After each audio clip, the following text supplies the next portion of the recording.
एक बार फिर से मैं आप सभी का अपने इस वीडियो लेक्चर में स्वागत करता हूं। और आज से हम लोग स्टार्ट कर रहे हैं भारत का भूगोल यानी ज्योग्राफी ऑफ इंडिया। तो आइए हम सबसे पहले इसका जान लेते हैं सामान्य परिचय। क्या है? भारत की मुख्य भूमि उत्तरी पूर्वी गोलार्ध में 8 डिग्री 4 मिनट उत्तर से 37 डिग्री 6 मिनट उत्तरी अक्षांश और 68 डिग्री 7 मिनट पूर्व से 97 डिग्री 25 मिनट पूर्वी देशांतर के मध्य विस्तारित है, यानी कि उसके बीच फैला हुआ है। अब जरा देखिए यह कि हम सबसे पहले इसमें हम समझेंगे कि अक्षांश आखिर होता क्या है और देशांतर क्या होता है। तो जैसे कि आप ये देख रहे हैं, ये इसके बीचों बीच लगभग बीचों बीच एक काल्पनिक रेखा है जिसको विषुवत वृत्त कहा जाता है। विषुवत वृत्त के ये ऊपर यानी कि उत्तर के में जो है इसको कहते हैं उत्तरी गोलार्ध और इसके नीचे में जो है ना इसको कहते हैं दक्षिणी गोलार्ध। उसी तरीके से यहाँ पे है इसका उत्तरी ध्रुव और यहाँ पे है दक्षिणी ध्रुव। तो उत्तरी ध्रुव और दक्षिणी ध्रुव को मिलाने वाली जो काल्पनिक रेखा है इसको हम देशांतर कहते हैं। तो इस तरीके से जो भारत का कंडीशन है वो लगभग यहाँ है, तो जो कि कहाँ है कि देशांतर के अनुसार ये पूर्वी गोलार्ध में और अक्षांश के अनुसार ये उत्तरी गोलार्ध में। और इसका मान है 8 डिग्री 4 मिनट उत्तर से 37 डिग्री 4 मिनट उत्तर, यानी कि इसके बीच में है। और इसमें जो लगभग यहाँ पे जो है ना भारत की स्थिति है जो कि देशांतर के अनुसार 68 डिग्री 7 मिनट से 97 डिग्री 25 मिनट पूर्वी देशांतर के बीच स्थित है। इसके बाद भारत विश्व का के क्षेत्रफल की दृष्टि से 7वां देश है और जनसंख्या की दृष्टि से दूसरा देश है। क्षेत्रफल की दृष्टि से भारत से जो बड़े देश हैं वो 6 हैं, उसको आप इस ट्रिक के द्वारा याद रख सकते हो। रुक, चीन, यूएसए, ब्राज़ील और ऑस्ट्रेलिया को देख लेंगे। तो ब्राज़ील, ऑस्ट्रेलिया को देख लेंगे, यानी कि रूस हो गया, रूस, क से कनाडा, फिर चीन, यूएसए, ब्राज़ील और ऑस्ट्रेलिया, ये भारत से बड़े 6 देश हैं।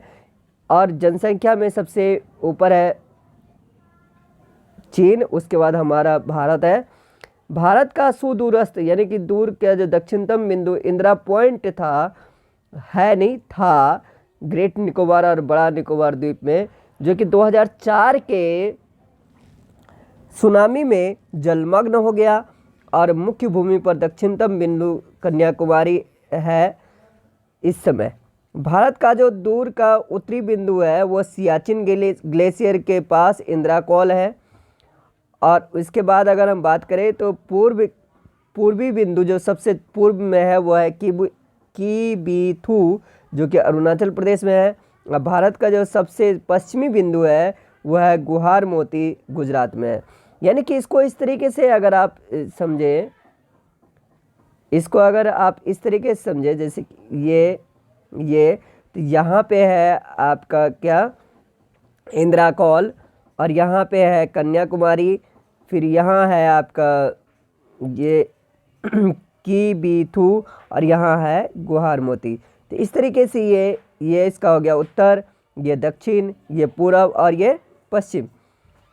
इसके बाद आगे देखिए भारतीय भूभाग की लंबाई, यानी कि भारत की अगर बात करें तो भारत जो है ना यहाँ से इधर, यहाँ से लेके यहाँ तक यह है 2933 किलोमीटर। और इस तरीके से अगर बात करेंगे तो यह है 3214 किलोमीटर।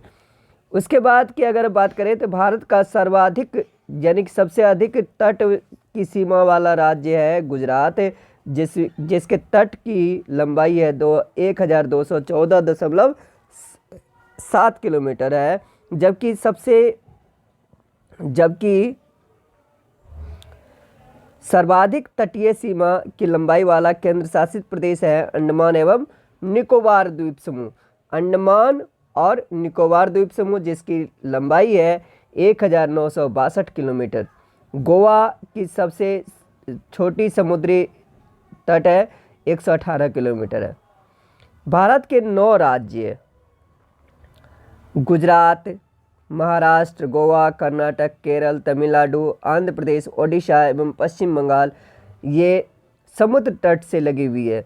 यानी कि गुजरात, गुजरात, महाराष्ट्र, गोवा, इसको आप इस तरीके से याद रख सकते हैं,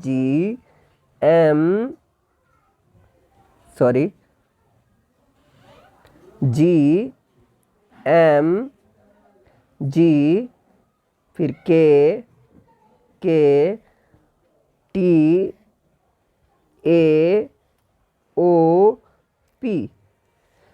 ये जो है ना, ये जो 9 राज्य हैं ये समुद्री तट से लगे हुए राज्य हैं।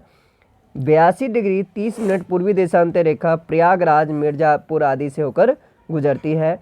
भारत का मानक समय ग्रीनविच माध्य समय से 5.5 घंटा आगे है।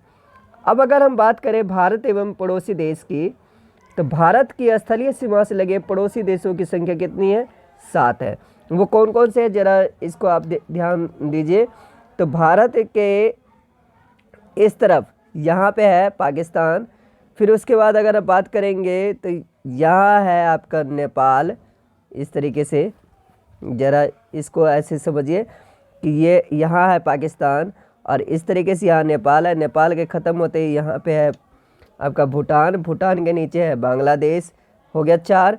फिर बांग्लादेश के बाद जो है ना नीचे भारत के यहाँ पे है श्रीलंका और श्रीलंका नहीं, या एक बार फिर से अब यहाँ देखिए, पाकिस्तान, अफ़गानिस्तान 2, नेपाल 3, भूटान 4, म्यांमार 5, चीन 6 और बांग्लादेश 7। यानी कि 7 ऐसे हैं जो कि जिसकी सीमा स्थलीय सीमा से लगे हुए हमारे पड़ोसी देश हैं। भारत की सबसे लंबी अंतर्राष्ट्रीय स्थलीय सीमा बांग्लादेश के साथ है जिसकी कुल लंबाई 4096.7 किलोमीटर है, जबकि सबसे छोटी अंतर्राष्ट्रीय स्थलीय सीमा अफगानिस्तान के साथ है 106 किलोमीटर लगी हुई है। अब जरा यहाँ पे ये देखिए, भारत के पड़ोसी देशों में लगे भारतीय राज्य या केंद्र शासित प्रदेश। तो पाकिस्तान के साथ जो भारतीय राज्य और केंद्र शासित प्रदेश है वह है पंगू राज और राजल। पंगू राजल यानी कि पन से हो गया पंजाब, गु से गुजरात, राजस्थान, जम्मू कश्मीर और लद्दाख। फिर है उसके बाद बांग्लादेश, बांग्लादेश के साथ मिजोरम, त्रिपुरा, असम, पश्चिम बंगाल तथा मेघालय। मित्र अपने में मेघ यानी कि अप में या आप में, मित्र आप में, इसको आप ऐसे याद रख सकते हो। मी से हो गया मिजोरम, त्र से त्रिपुरा और आ नहीं ओ है यहाँ असम और प यानी पश्चिम बंगाल और मे मतलब मेघालय। ये बांग्लादेश के साथ सीमा जिसकी लगती है वो राज्य हैं। उसके बाद है चीन। चीन की अगर बात करें तो हिमाचल प्रदेश, उत्तराखंड, सिक्किम, अरुणाचल प्रदेश और लद्दाख ये चीन के सीमा के साथ लगता है। फिर है भूटान, पश्चिम बंगाल, सिक्किम, अरुणाचल प्रदेश तथा असम, ये जो है ना भूटान की सीमा के साथ लगने वाले राज्य हैं भारत के। म्यांमार की अगर बात करें तो अरुणाचल प्रदेश, नागालैंड, मणिपुर तथा मिजोरम म्यांमार के साथ लगने वाले हैं राज्य हैं। फिर नेपाल की अगर बात करें तो नेपाल के साथ उत्तराखंड, उत्तर प्रदेश, बिहार, सिक्किम तथा पश्चिम बंगाल लगता है। अफगानिस्तान की अगर बात करें तो इसके साथ लद्दाख की सीमा लगती है।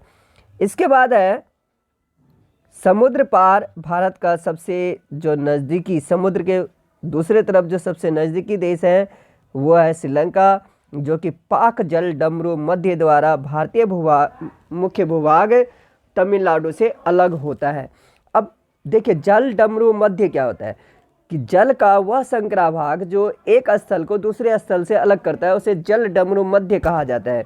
सिक्किम प्रदेश की सीमाएं 3 देशों के साथ लगती है, नेपाल, भूटान और चीन से। यानी कि एक ऐसा राज्य है सिक्किम, एक ऐसा राज्य है जो 3 देशों के साथ लगती है, वह है नेपाल, भूटान एवं चीन। पाकिस्तान और भारत के बीच जो रेखा है यानी कि सीमा रेखा, उसको रेड क्लिफ रेखा कहते हैं। चीन और भारत की जो सीमा रेखा है वो मैकमोहन रेखा है, और अफगानिस्तान और भारत की जो रेखा है उसको डूरंड रेखा कहते हैं। तो इस तरीके से आप ये याद रखिए कि पाकिस्तान रेड, चीन मैक और अफगानिस्तान डूरंड। यानी कि पाकिस्तान की और भारत की जो सीमा रेखा है वो रेड क्लिफ रेखा है, चीन भारत की जो रेखा है वो मैकमोहन रेखा है, अफगानिस्तान भारत की जो रेखा है वो है डूरंड रेखा है। तो इस तरीके से हमने ये पढ़ा, और इसके बाद अगला हमारा टॉपिक है भारत का भौतिक स्वरूप। इसके लिए बहुत ही जल्दी हम अगली वीडियो लेके आएंगे। तब तक के लिए have a nice day, take care, take safe.